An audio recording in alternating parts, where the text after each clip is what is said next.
Ganesh Gondal versus અલ્પેશના વિવાદથી ગોંડલની જનતા રસ્તા પર ઉતરી ગઈ। ગોંડલને મિર્ઝાપુર સાથે સરખાવ્યું તો લોકોએ રસ્તા પર ઉતરી ગણેશ માટે પોતાનો પ્રેમ બતાવ્યો અને અલ્પેશ સામે વિરોધ કર્યો અને કહ્યું કે ગોંડલને બદનામ કરાઈ રહ્યું છે। આખરે આખો વિવાદ શું છે તે જાણીએ તો પાટીદાર આગેવાનોએ ગોંડલમાં વિનુ શિંગાળાની પ્રતિમા સ્થાપવાની લડત શરૂ કરી। લડત માટે બેઠક યોજાઈ, જેમાં ગોંડલમાં ગુંડારાજનો મુદ્દો ઉઠ્યો। ગોંડલમાં પાટીદાર કિશોરને માર માર્યાનો મુદ્દો પણ ચર્ચાયો હતો। સમાધાન છતાં ગુંડારાજવાળી વાતે વકરતી હતી।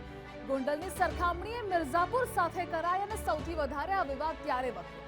અલ્પેશ કથિરિયા, જિગીશા પટેલે ગુંડારાજનો મુદ્દો ઉઠાવ્યો હતો અને ગણેશ ગોંડલે જવાબમાં ગોંડલમાં જાહેર સભા યોજી અને આ સાથે પડકાર ફેંક્યો। અલ્પેશ કથિરિયા જિગીશા પટેલને અને કહ્યું કે તમારી માનું ધાવણ પીધું હોય તો ગોંડલ આવજો।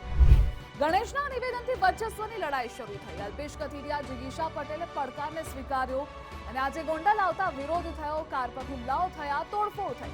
હુમલાઓ થયા તે તપાસનો વિષય છે, પણ આ પરિસ્થિતિને જોતા તમને શું લાગે છે? ગોંડલને બદનામ થઈ રહ્યું છે અને રાજકીય માહોલ ખરાબ કરનાર આખરે છે કોણ? કમેન્ટ સેક્શનમાં જણાવો। આવી અપડેટ્સ માટે આપ જોતા રહો ગુજરાત।